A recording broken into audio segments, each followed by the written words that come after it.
But you know when Nate is here, big news is happening. So, Nate, give us the details on what you know about the Jimmie Johnson situation. So we know, Marty, that there'll be a news conference at Hendrick Motorsports tomorrow at 4 p.m. Both Jimmie Johnson and Rick Hendrick will address this news today that Jimmie Johnson will leave full-time Cup competition after the 2020 season. I talked to some people at Hendrick Motorsports today, and I'm told that Jimmie Johnson made this decision about 3 weeks ago. And it took about that long for him to kind of get everything lined up, talk to all the people he wanted to talk to. Similar time frame to when Jeff Gordon and Dale Earnhardt Jr. retired. They knew about 3 to 4 or 5 weeks ahead and then had to go and get all their ducks in a row, make sure everybody knew before it was announced publicly. Today, he had a luncheon with all the current and former members of the number 48 team who are still at Hendrick Motorsports to let them know that this was the decision he had made before it became public.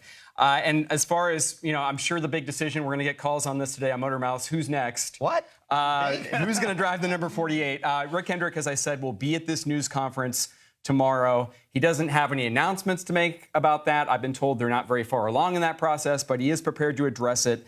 And what's interesting about filling the 48 is the last two big openings that Hendrick has had to fill.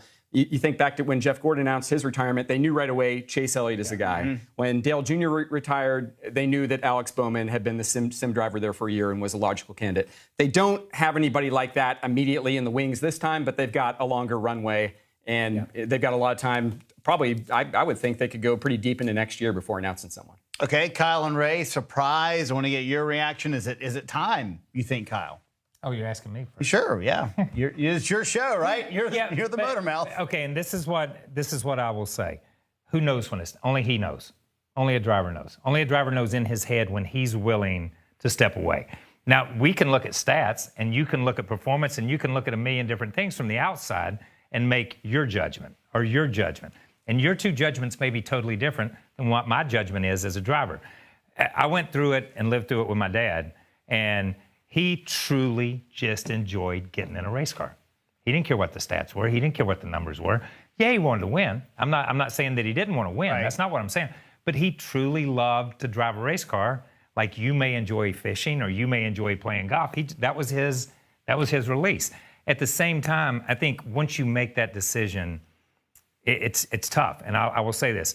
When Adam's accident happened in 2000, in my mind, before that, I had already mentally stepped away and said, I'm going to be out of here in a couple of years. It's his turn. It's not my turn anymore. It's his turn.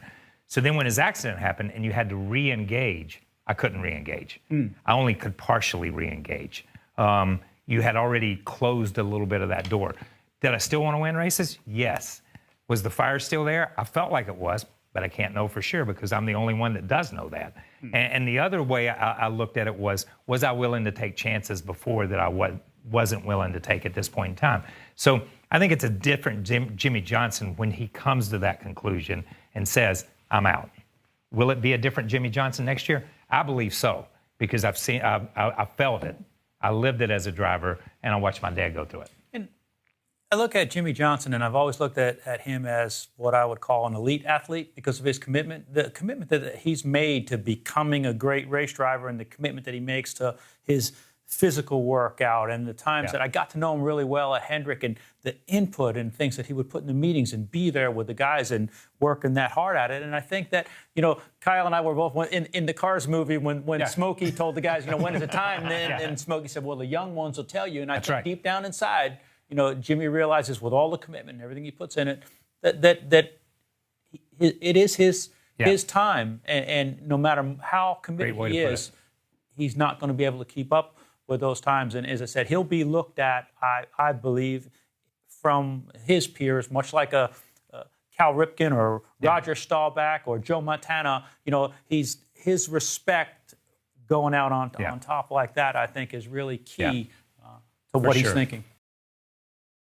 Hey, Motorsports fans, thanks for watching. Make sure you hit subscribe before you go for all the latest news and highlights across motorsports.